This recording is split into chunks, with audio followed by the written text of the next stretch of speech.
ब्रह्महविः ब्रह्माग्नौ ब्रह्मणाहुतम् ब्रह्मैव तेन गन्तव्यम् ब्रह्मकर्म समाधिना अहं वैश्वानरो भूत्वा प्राणिनां देहमाश्रितः प्राणापानसमायुक्तः।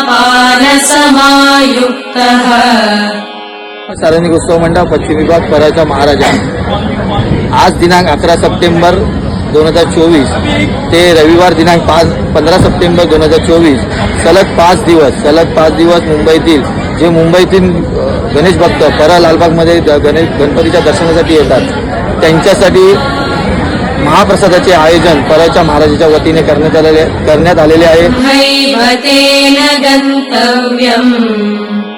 ब्रह्मकर्म समाधिना अहं वैश्वानरो भूत्वा प्राणिनां देहमाश्रितः सजावटीवरती खर्च न करता जो गणेश भक्त लांबून इतक्या आपल्या गणेश दर्शनासाठी येतो त्यांच्यासाठी हा महाप्रसाद आयोजन केलेले आहे।